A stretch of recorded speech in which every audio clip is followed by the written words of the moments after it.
Hello everybody, welcome to the PokeHaus League. I'm Rob, he's Connor. We're your hosts for another weekly recap. We had some crazy matches, including our first Game 3, Connor, here at the PokeHaus League. Dude, I'm very excited. This league is getting better. Everybody's getting a little bit better. And I think it's making it even more fun. Yeah, I think it's been clear week to week. People have, I think, just out of social pressure, not wanting to lose big in front of your friends, people have really been locking in, and it's been great to see. So yeah, definitely better quality games across the board. It's only going to get better. Yeah, and he's absolutely right. Like I said, everybody is, I think, putting in, for the most part, max effort on this. I think, a lot of studying is going into these decisions that are being made. There will be more roster moves. Pretty much every week, I would assume there will at least be one team that makes a roster move, so we will go into that as well. Before we get into the games, make sure you like and subscribe, guys. Come on, be a part of the PokeHaus. We love having you guys here, and I think let us know in the comment section below. None of you have said it yet, but who are you watching for, right? The only one who's gone in there in the comments and said who they're watching for is somebody for the Denver Dugtrios, and I believe it was the owner of the Denver Dugtrios. Wow, so he's in our comments. He's out there just supporting himself, and we love that for you, Drew. Thank you. All right, let's get into game one here, Connor. This one was you. All right, so we had the Oklahoma City Thundurus versus the Chicago Sceptilians, and there was a big move. We talked about it last week. No Sceptile in here anymore. I'm getting this rolling here, Connor, for the people, but an interesting game. Yeah, Terrius has a certain identity for sure in the league. He's a kind of a slow play player. He likes to set up defensive things, and he just kind of generally has a strategy to counterplay more than he does to, I would say, like play on the front foot quite in the same way. So that actually works okay with my team. I'm also like a slightly slower paced player. I like to set up Trick Room usually. Like there's some things with my team that I like to kind of get prepped and set up. And so I was really able to do that in game one. I don't know where you're at on turn 5, but I mean, Trick Room already set up by then. My Raging Bolt, who's new to the team, really put in some solid work here. I was able to get Calm Mind off safely, and honestly was just able to kind of do what I needed to do. I had great typing to start off. And so honestly, really didn't have a ton of problems in game one. Was able to kind of do what I wanted, which was nice. But yeah, not the same for the rest of the series, though. Yeah, no, I mean, Raikou, too, out here, did some very serious work. You did make quick work of him, but game 2, like you said, we'll just get into this right away. This one was a bit different, to say the least. Yeah, so we get no NDDD out at the beginning, which allows me to fake out, and so I'm able to really target the Primarina right away. And I actually thought game 2's setup went a little bit better than game 1's. Now, my flaw here, and something I need to work on, is Incineroar really isn't a Pokemon you want to leave on the field. I mean, when he's out there, he really doesn't do a whole lot outside of tanking, and Trick Room is a limited resource. And so I need to be better about getting Incineroar out faster, because by the time I got Raikou 2 in, my Raging Bolt, I only had like a turn and a half of Trick Room to use, so it really just, I didn't get enough value out of that. And then I felt like by that point, Terrius had kind of control of the battle again. Yeah, there's no doubt about it. I mean, I'm watching here. We're into turn 7 right now on mine, and the NDD comes out a little bit later, but I think it helps him quite a bit. He is able to get rid of Big Bear here relatively quicker than I would have thought, especially with the team that he has. But I pick wrong on the Fake Aid and go into the NDD there. Would have been nice to have also killed the Latios there. The 1% ended up being really important. Yeah, without a doubt. I mean, it was crazy. That Draco Meteor, just nutty. Yep. And so the big thing here is Primarina, without me being able to do anything in Trick Room, is a really bad type matchup for these last two. I'm on turn 12, and there's, again, with Incineroar, he really is not built to do damage. His function is more to do a lot of other things in the game, take away items, flinch. Like, he's in there as a utility player, and I just found a real weakness to that Water Fairy typing at the end, and it honestly just did me in. Yeah, it was, like I said, I mean, it was just a huge surprise to see this for Game 2. We went into Game 3, and I was shocked into game 3, but it was not. You start off with the Urshifu, and I think that was a really good switch for you. Yeah, I honestly started him in there just to swap him out. I wanted to throw something different in. I figured the Indeedee would be coming again, so I wouldn't be able to use Fake Out. I felt no need to even bring Incineroar in this one. I don't even know if I did. But this one, I had not tested my Urshifu in this setup yet, and I really wanted to. He was using a lot of Protects, and what we know about Urshifu Rapid Strike is he can attack through Protect. So it's hard not to want to do that. And so me being able to kind of guess what he was doing, I also, like, the pressure going into game 3 was immense. And I really, I had to lock in for my turns, and I was really trying to, play this, move perfect. And so, I mean, credit to Terius. He put me in a position where I had to. I think we've had Terius at the bottom of our power rankings, and he's 0-3 in the league. But he has gotten immensely better. His team has gotten a lot better, and it pushed me to the limit in the series, honestly. Yeah, I think we are consistently seeing just how important the draft was. I think, we're very lucky that we're doing these roster changes, because I think otherwise all of us would be screwed. I think Connor and TJ might just win out otherwise. But, I like my team. Your team is very good. I think you set it up well. We're just going to have to see if it gets a little bit predictable and the rest of us start kind of looking at it a little bit harder. But it was a 2-1 victory for you. You do move to 2-1 as well, 4-3 on the year. And I think that was a good rebound for you after what was, I know, a tough weekend the weekend before against TJ. You got any final thoughts on that before we move on to TJ's game, actually, with the Saskatchewan Sudowoodos versus the Denver Dugtrios? Nope, no final thoughts from me. GG's Terios, great series, and let's get into this next one. Let's do it. So we're starting off here. He brings up the Conkeldurr. We had talked about, the switch with the Goldango. He brings up the Kyogre early, and I think it was a good move here, going into TJ's Chi-Yu. What he had forgotten about was that Rillaboom still existed, and he did not double, unfortunately, into the Rillaboom. It was not enough. I still really fully believe that TJ's Iron Hands might be, the Pokemon for him right now. I know that we're talking about the Terapagos, but this combo has been deadly so far. We see it a little bit here where the Iron Hands is keeping himself in the game. He gets a free switch into the Terapagos as Firefish, as he calls it, is able to use that Snarl. Even though the Water Spout takes him out, the Terapagos just does what Terapagos does and is able to keep himself alive there.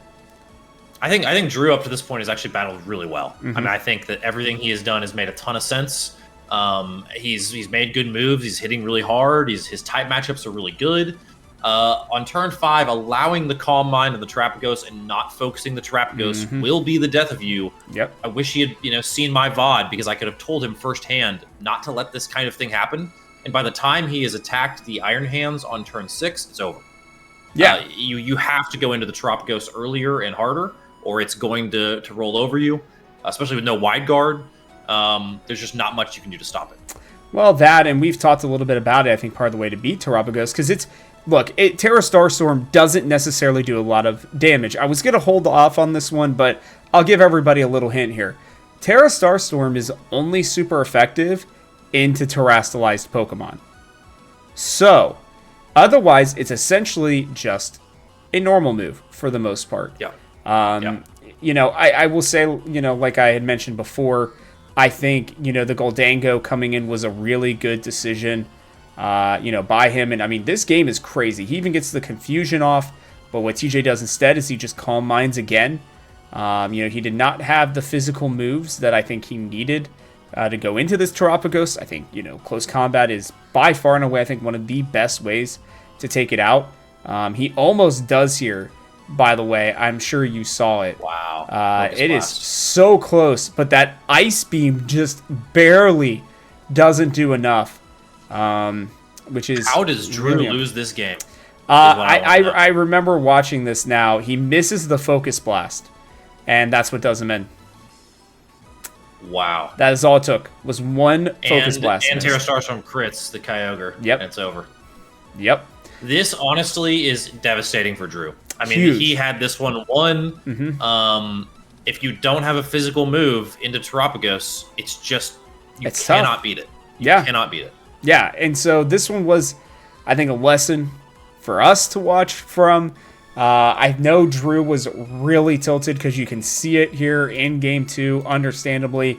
He brings out the Overquill this time, Connor, and I know you and I both were a little bit confused, but he one-shots the Chi-Yu, like, right away. Yeah, Chi-Yu has not been able to do much for TJ. It is definitely like an Achilles heel of the team, it feels like. It seems to die a lot. Yeah, it's just not fast enough right now. We won't spoil too much, but if I remember correctly, he has not changed that out. The bigger problem in this game, so he brings in the Conkeldurr, right, for the physical attack, but it gets knocked out by the Iron Hands again. And, oh my goodness, turn 4 here for Drew. He has now missed 2 gunk shots and a focus blast. And then he misses another focus blast. I think that Drew ends up missing 5 to 6 different moves in this battle. And I remember watching it live, Connor, and it was just devastating to have to watch this for him. Another lesson learned is you don't pick 80% hit moves, because otherwise you will lose in turn 6 to one of the best Pokemon that's out there right now for us. But I know Drew learned from this one. I know he's excited to, kind of get his team back in order here. But this was a devastating series. I really think he was a couple misses away, Connor, I think, from taking this against TJ. Well, and I will say, I'm just looking up Focus Blast. I had thought this. I wasn't sure, though. It's actually 70% accuracy, and it's actually a special move. It's not a physical attack move.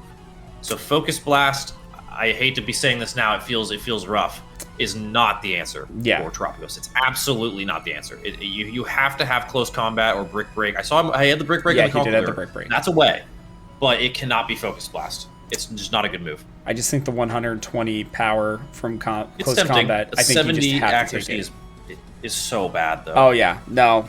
So it was unfortunate for Drew, but he, I think he battled his heart out. And I think it was just game 2. Like, I think he was just slamming gunk shot at that point because he was just upset that it wasn't hitting and the focus blast. I think he may have hit 1 focus blast the entire game. So a bit of a bummer there for him, but TJ improves to 3-0. We'll go through the standings here in a little bit, but he's still looking quite fearsome there at the top. I played Chris, so the Oklahoma, God, I do this every time. The Queen City Ampharos taking on the Cincinnati Cloysters, and it was a battle for the Queen City, my hometown. And this one was interesting. I started it off here. I brought out the scissor specifically for this team. Scissor Me Timbers. I hope you appreciated that. He one-shots my Smeargle right away. Thankfully, though, I did get off the fake out. Otherwise, I think I would have been in trouble. But I knew what was coming here. I wide guard into the Calyrex, blocking both of the Glacial Lances, which was big. Almost one-shotted the Calyrex, by the way, with Bug Bite. Scizor is a really interesting Pokemon into a lot of people in this league. Actually, the more and more that I did some research, this was the Pokemon I felt like I needed. He actually did a great job. I mean, he completely... Yeah, he took down my Calyrex Shadow. I was really worried. But it goes down to Dondozo. And you'll see here, Garnackle and Scizor here. But this Dondozo is tanky, man. Trying to take this thing out, and I had nothing good for it because I really didn't think he was going to bring it. Fortunately, he did. And I think this is where he makes his mistake, was right there at turn 6, excuse me. I think he should have rested. He had Sleep Talk on it. Now, it would not have done as much damage, obviously, but it would have gotten him up to 100. If he got out of that sleep quick enough, I think he takes me out. He pointed that out to me, and I noticed it as well. But without Scizor, dude, I was screwed. So I'm really glad I made this pickup last week. Felt like the right move for me. And, it was just it's a bummer because Dragonite's kind of been my second carry. It's been a really good Pokemon for me. But with the Glacial Lance and a few other things that he had available, I was like, I just can't afford to bring this Pokemon with me. So, crazy game 1 there. We've got to talk to Chris about itemization. So he has a focus sash on his Dondozo. I saw that too. I don't know that anything can one-hit a Dondozo. It's a beast, okay? Maybe it can, but... I think Grass Knot. I think Grass Knot's the only thing that could maybe do it. And I almost brought Grass Knot, but then I didn't think he was going to bring Dondozo. If he had a Surf, it would have been huge. Yep. But yeah, unfortunate ending for Chris. Actually, a closer game than I thought it was going to be. I hadn't watched this one yet. So yeah, game 1 was very close. Game 2, not so much.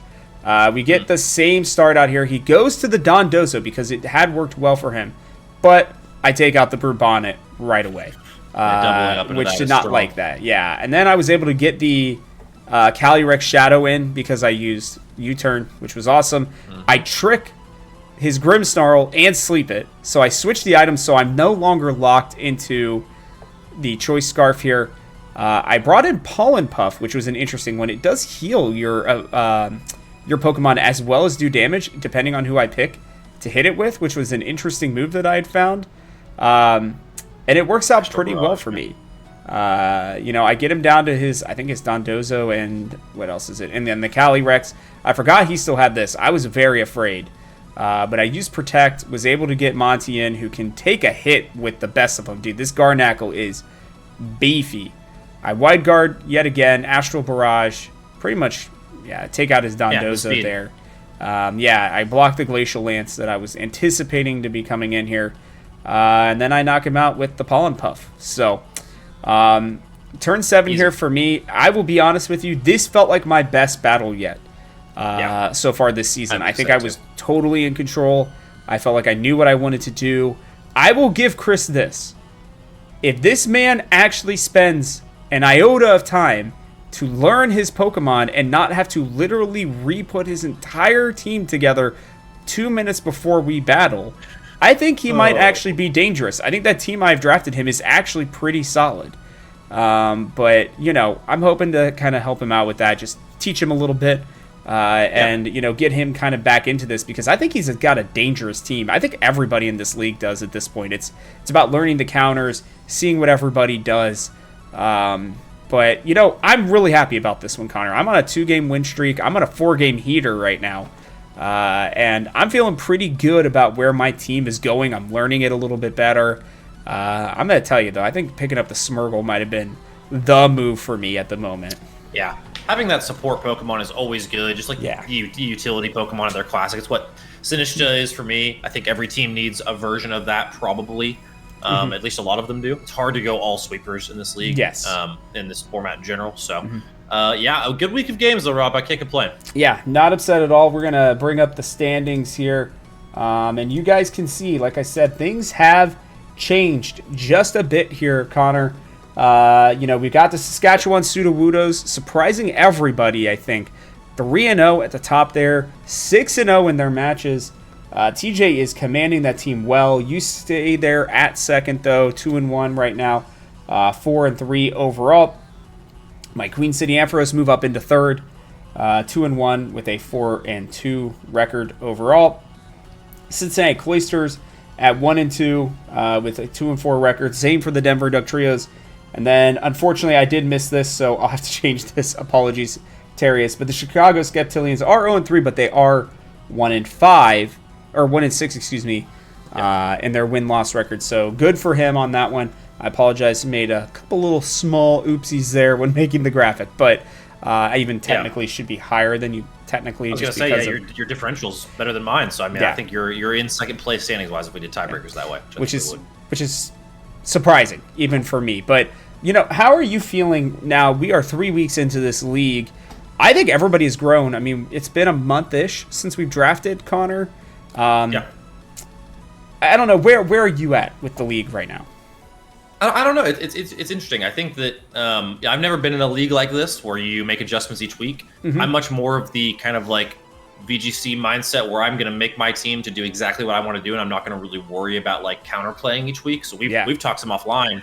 My team might be somewhat set for the foreseeable future. I mean, I would maybe switch around Raging Bolt, but Raging Bolt also is a typing I don't have, is a good typing, and is a good damage dealer. So I don't know. My team feels really good. I'll keep an eye on what everyone else is doing, but I think I'm taking a somewhat different approach in that my team is kind of going to stay the same. People are going to have to figure out how to beat it. Yeah, I think for a lot of us, we don't have like a set strategy, I think is part of the problem. So I think we're having to make those changes. But I will say, I'm loving the fact that we are having so many changes. I think it is, switching up the league. I think it's making it a lot more fun. Like you said, I think the ad drops are working very well. I think for a lot of these teams, they are getting better because of it. So yeah, I mean, I'm really happy about that. I will say as well, we did power rankings. Again, this is basically close to what they are. You got the Sudowoodos at the top. The Thundurus are right there. You have myself with the Ampharos. 4 was contentious, but it has stayed with the Dugtrios as of now, just because it was a really close series for him against the Sudowoodos. We've got the Cloysters and then the Sceptilians bringing it up at the bottom. I really do anticipate things will probably change next week. Let's quickly take a look, just as a reminder of what went down with these match results, right? 2-0 for you, 2-0 for TJ, 2-0, or excuse me, wow, I even messed this graphic up. 2-1 for you. 2-1 for me. Sorry, but that's okay. We're back with it. I apologize, guys. Like I said, I had a tough time with getting these graphics in the right way. We'll have them down probably at some point this year, but let's. You want to hop into some roster moves real quick? Yeah, let's do it. We've got some big ad drops this week. So I guess, well, I haven't looked at, actually, no, here we go. Do we want to talk about the ones that were coming into this week or the ones for next week? So we can talk a little bit about what happened last week. We did talk about them beforehand, but I think it wouldn't be a bad idea. Let me bring that up here, because I do think that's a good conversation to have, because it's been something that we've needed to talk about. I mean, I think switching out that Thundurus for the Raging Bolt, like you said, I think it does make your team a lot stronger. If you remember, Denver dropped the Pincurchin, for the Goldango, Ting Lu for me for that Scizor, Walking Wake for the Chi-Yu, and the Sceptile for Primarina. Yep. Which of these you actually felt like had the biggest impact this week? Yeah, I think it would probably be your Scizor. Scizor had a big impact. I didn't think you were using Ting Lu that much. I mean, it felt like it was very supplemental. But actually, I mean, we saw all 5 of these get action this week, which is cool. I mean, it's like, this is what makes it a little different than fantasy football, for example. Like when we add a player off of the waiver wire, quote unquote, they are usually going to get used pretty quickly. Whereas a lot of times in fantasy, you're just adding them to your bench or something like that, right? Yeah. So I think Primarina was really good against me. Mm-hmm. Yeah, like I said, the Primarina really good against me. It won Terrius game 2. But I think, again, all of these got significant use in this week. Do you have one to shout out before we move on to this?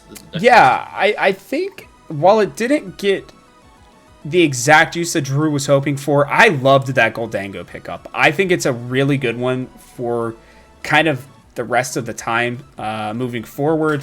I loved that Drew kind of had a bit of a meme team, right? He had the Spiky Boys to start things off, but I think that this Goldango is a much stronger Pokemon than maybe we were even considering for this. And now that we've played some battles, it's good. Like, it really is. Yeah. I think the Ghost and Steel typing is really, really strong for it. I fully anticipate that he will use that very effectively moving forward. And I thought that was a really good one, too. I thought that Chi-Yu would be a little bit better. I think TJ's going to have to workshop it a little bit to maybe speed it up in some way. I think if it gets going, I think it's terrifying. But we will have to see if that will be enough. We have this week's roster moves here, though. Connor, talk to me. What did everybody do? What are your thoughts on them? Yeah, I mean, the first move, I think, is the biggest headliner, and that is going to be the Chicago Sceptilians dropping Lugia from Rhydon.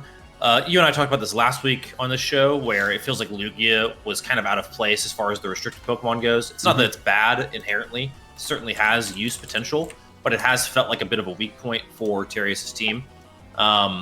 You see, for the Sudowoodos, you see Ogerpon get dropped for Pelipper, which I think is a super interesting trade. Yeah. Pelipper would not be one that I would have on my radar at all. But I have a feeling that's to counter you, or to try to. Yeah. So, we'll see. I don't know if he'll bring that out or not. I honestly, it could just be a bait move. But either way, Ogerpon was not used.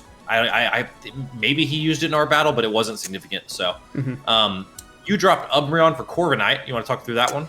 Yeah, I mean, so for me, I've talked to you about this. I really think Corviknight's a good Pokemon. I think the Flying Steel type works really well for me.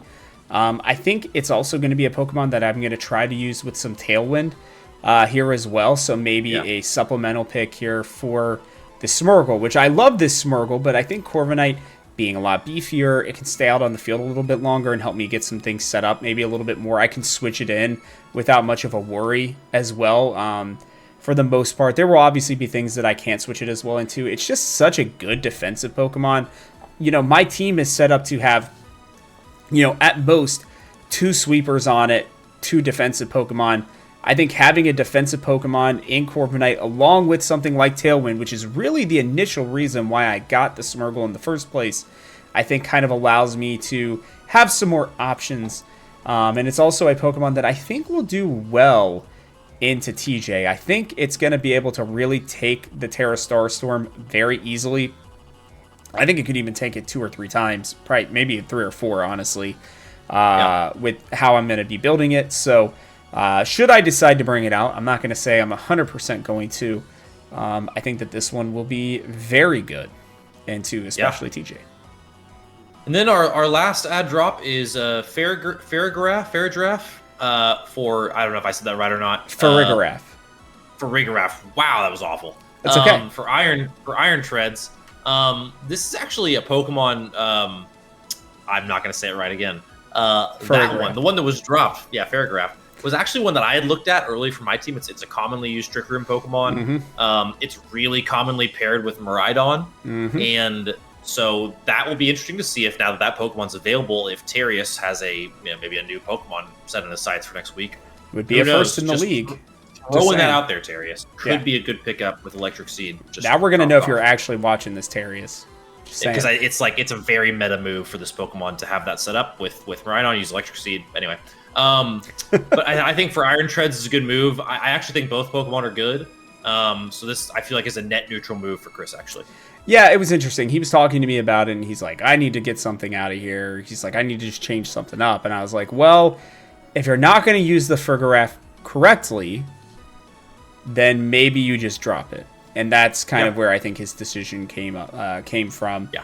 It doesn't really fit his team, so it makes sense. Yeah, I think that was the problem, is it just wasn't the best. I will say, I think that this Miraidon pickup is the one that I am most intrigued by, because I think the problem was Lugia is not a bad Pokemon inherently, but because we're only playing with 1 restricted Pokemon instead of 2, that's where I think the problem came in. I think if we had been doing the normal, which was 2 restricted Pokemon, and then, 2 normal Pokemon essentially was kind of how most people were rolling with it. I think that could have changed for him. I think Lugia is very bulky, a lot bulkier than I thought. It's got a really interesting moveset. It's a great Pokemon. It really and truly is. But I think this Miraidon gives him a big freaking punch. Looking at the rest of his team, he is going to be very susceptible to ground Pokemon. That is going to be an issue for him. But I think he's kind of got some ways around that with like the Primarina, if he starts running Surf instead, which I think would be advised over Hydro Pump even. He's got the Indeedee. Like, he is going to be able to control terrain, I think, in a really big way as well, depending on how he wants to play. I'm excited to kind of see what he brings out here against Chris this next week. I think his team is a lot better. I think he's maybe one more move away from being really, really good here. Now, he would essentially have a completely new team at that point. But I think the Latios, the Volcarona, and the Indeedee can all probably stay. I think the Electivire might be the one on the way out here, just because I think it'll be a little bit repetitive for him. It's but redundant. He would never run it. He won't be running it next week. I almost could guarantee. So. Yeah, I mean, unless if he wants to run double electric terrain against it, but I don't know that that's going to be the right move in the Terapagos. But hey, look, if he workshops and he finds something good, then all for it. I'm all for it. But his team certainly got better, with the ad drop yesterday. And like you said, my last thought here is just on that Pelipper. I have no idea what the hell that thing is going to do. I have not even had a chance to think about what I'm going to do into it yet. But a solid move by TJ. I think it's bait. You think so? Who knows, though? Who knows? It could just be to get in your head. I mean, look, he's gonna run Iron Hands. We know he's gonna run Terapagos. It's the other two Pokemon. I think he's gonna run Rillaboom, and then it's that fourth one. What is he gonna run with that? Is gonna end up being, I think, what I have to decide and what I have to learn from. I'm interested to see what he does with that. No doubt, no doubt. We'll head back into the standings here and bring this up. We've got some big matches, as we've talked about. We know the standings. Next week, it will be the Saskatchewan Sudowoodos and TJ versus my Queen City Ampharos. We'll have the OKC Thundurus led by you and the Denver Dugtrios of Drew. And then another kind of battle of the bottom teams here with the Cincinnati Cloysters led by Chris and the Chicago Sceptilians led by Terius. Final power rankings, by the way, I don't know if we said this, but it was TJ, Connor, me, Drew, Chris, and then Terius. You could, I think, flip-flop the bottom just based on that Miraidon pickup alone, Connor, if I'm being honest here. But what are you anticipating here? Give me your match to watch, and then we're going to give our predictions. Yeah, match to watch, I think, is it has to be you and the Sudowoodos. I'll be really keen to see that because I play you next week, so I want to get them. You know, we've played a lot offline, kind of workshops and stuff. Yep. You're the only person in the league I've like scrimmaged against, quote unquote. So I'll be interested to see your match. I think you have a chance at beating him, but I mean, he's the person to beat. So that's my match of the week to watch for sure. Yeah, I'm very, very excited about that one. I will pick a different one though. I'm gonna pick you and Drew. I'm really interested in that one because is Drew going to be able to come back? What has he been working on, right? Yeah. That he didn't feel the need, by the way, as a reminder, to make any changes to his team this week. And it's not because he was not paying attention or not looking. Like, he is very active in our group chats and everything. I know he's a very smart guy. I say it time and time again. He knows Pokemon. So I'm really interested to see what he is going to do here. Let's start off then with our predictions for the other game that does not involve us. The Cloysters versus the Sceptilians. Where are you at with this this matchup? Who are you predicting is going to take it home? This is really hard to say because Chris arguably could have and maybe should have won game one against you. And Terius did take a map off of me, or a round off of me rather. Anyway. Too many games. But I don't know. I actually like Terius in this one. I think Terius, with the Miraidon pickup, gets so much better, unbelievably better. And so I'll take him in a 2-1 over Chris. Really close series, though. I think this one will have a game that is like unbelievably close that probably decides the series. I think it's going to come down to, Chris is going to get a little coaching this week. I've already given some to Terius. I'm not the best player by any stretch, but I just talk to them on a regular basis. So they've asked for my opinions on things.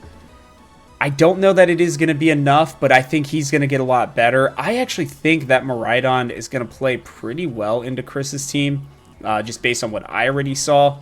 I don't know that it's necessarily going to be like the best into it. I think that Iron Treads is going to be really important, to be honest with you. If Terius can get around it, if he can find a way to take it down, which I think he can, he's gonna have to get creative. I mean, Brute Bonnet really can protect, I think, that Iron Treads very well. This one's tough. I'm gonna pick Terius, but like you said, I think this one is gonna be extremely close. I guess it'll be 2-1. Yeah. I'm picking Terius because I think he wants it more. I really do. Yeah. He needs a dub here. I can totally see him making that happen. But let's head into which one do you want to go to? I'll let you pick. You want to talk about my game? Okay. Talk about my game next. Yeah, we'll save the biggest game of the week for last because I think yours is kind of unequivocally top 2 in the standings game of the week. Me and Drew are going to battle here. I think Drew has a lot that can shut down my team. Like I think he could operate in Trick Room if I choose to set that up. Like his Kyogre, I have a counter to it now, but is always scary. I mean, that thing with Water Spout is just a beast. Really hurts Incineroar. I mean, I just lost to a Primarina pretty hardcore in game 2, so I'm going to be conscious of that. However, I do feel pretty confident still, so I'm going to take myself in a 2-1 over Drew. This one's going to be tough, dude, because I think he's yet to really use the Amoonguss effectively. His first round pick. I think if he can bring that, the Kyogre, maybe the Fluttermane, and the Goldango, I think you might be in trouble. I'm going to be honest. I think that it's a good team. I think it could cause a problem for you, but what I keep looking at is that damn Urshifu, man. I have a feeling that it is going to have itself a day into part of your team there. Whether or not it's going to be able to kind of get around some stuff, I know it's not technically the counter to almost any of these Pokemon, but I feel like there's a chance you could use it really well. That or the Sinistcha here as well, I think will be good, and the Raging Bolt even. So you've got a great team into him, without a doubt, and that's not even counting your absolute ace in Ursaluna. I'm going to pick you 2-1 as well, but this one will probably be even closer than the one we just picked, if I'm being honest. So I'm excited. I think it's a great battle. It's all if I can get around Kyogre. That's the whole thing. Kyogre destroys Incineroar, destroys Ursaluna, is pretty neutral against Urshifu. So, I mean, it could be a real problem for me, no doubt. Yeah, we'll have to see if you end up using a move that I think could be the downfall of that Kyogre. But we will head into my game versus TJ. I'm afraid. I don't really know what that Pelipper is going to do right now. There's a lot of, because I don't even really know what Pelipper does. I know it gets used right now. I don't know if it's supposed to be defensive. I don't know if it's like that spit up, swallow up, or whatever stuff like that it used to be. I'd have to check, but you like you said, it could just be a distraction. I know he's bringing Terapagos. I know he's bringing Iron Hands, and I know he's bringing Rillaboom. Whether or not he brings Clefairy, Pelipper, or Chi-Yu is going to be the question. When I look at my team, not to give away too much here, I don't really think that the Chi-Yu is all that strong into me, especially if I end up bringing, like, Dragonite instead. It can be good into Calyrex Shadow for sure, but if I'm, like, Garnackle, Dragonite, I don't really think that Chi-Yu is going to be doing very much to me, so we will have to see, but I would love to get your thoughts on here. Give me some insight on what I need to do as well. Yeah, I think your game's going to be interesting. I think it's going to be close. I think I probably have to give the series to TJ because it's kind of like pick someone until they're beat kind of idea. Nothing against your team. I think you have a really good chance of beating him. I think you understand how to beat his team pretty well. We've watched a ton of film of it, obviously, so I think both of us kind of know at this point, like, some things to at least look out for. Yeah. If Pelipper's used, I think it'll be pure, like, weather control, tailwind support. I don't know, though. I really don't know what he would intend to do with that. I have no idea what Pelipper does in VGC. But, yeah, I mean, listen, I think your team thrives in longer games. You have, like, this Garnackle that can survive anything. You have a bunch of stuff. My thing is, your team survives in long games by slowly whittling down the opponent, which in this case, I think plays into TJ's hand pretty nicely because in the long game for him, he just turns into an unkillable demon god turtle, right? So you don't want to let that happen, Rob. If I can tell you anything from my game's experience, you don't want to let the turtle get too strong, and you don't want to use any move with less than 100 accuracy on it because it will miss. You can do those things. Maybe you win 2-0, but I'm going to pick TJ 2-1 in a close one. Yeah, I'm going to pick against myself as well. I think 2-1. I'm not fully there yet. I didn't get the Pokemon that I was wanting to because I'm an idiot, and I didn't want to drop my Calyrex Shadow for the Koraidon. I think the Koraidon would have been the right move here, but dropping Calyrex Shadow would be the first thing that everybody would pick up. It would just be an absolute disaster class for me. Yeah. Instantly. I would pick it up. Yeah, I mean, anybody should if I were to drop it. I'm not dumb enough to do that. I'm not dropping my number one pick. Number one, round one, right? I do think that I have something in mind that might be able to take him out faster than he probably realizes. I have done it. I have beaten him a few different times in our scrimmages as well. So, this one could be close. That's why I'm feeling a 2-1 is very possible. It's just going to be whether or not, I can catch him unawares, just like he's going to try to with me. But, we will have to see. I mean, this is probably going to be our best week of games yet. Yeah, there's a very real possibility we're going 9 this week, and that would be awesome. I mean, anything more than 6, I think, would be great. And even if it is some sweeps in there, I think they're going to be close enough once where everybody's starting to kind of even things out. And it's going to be about those little changes that you're going to make, right? Those micro, moves, those maybe changing an ability, an item, right? A certain just move itself. Those are going to be really, really big. And I think it's just going to be a matter of time. Somebody is going to be TJ. And if I'm the one to at least take a game off of him, I'll be happy about it. Yeah, I can tell you, Rob, I think you mentioned micro changes. My EVs could change around significantly week to week. I may not change a whole lot else, but I will spec those things differently. I've done it so far, and I will continue to do it. You have to. I think you have to. And if nothing else, guys, you should be coming back next week because Connor and I will play each other in week 5, which will be quite the battle of the Titans here. I am sad as I have gotten through my first 3, and now I have to go up against the Sudowoodos and the Thundurus. Man, it is going to be a rough one, but you know what? If I can survive this, I can survive anything. What's even worse is that I got to play you guys in weeks 9 and 10 as well, and that is going to be when it comes down to the big stuff. But by then, who knows? Who knows? Maybe we have all, gotten into TJ's head, and he drops Terapagos on accident. Who knows? Who knows? It could happen. Yeah, only time will tell. But no, Connor, any final thoughts before we sign off here? I don't think so. Appreciate you all for supporting so far. Stay tuned for next week. It's going to be a good one. Yeah, we're really excited. Thanks for watching, guys. And from our house to yours, we'll catch you on the next one.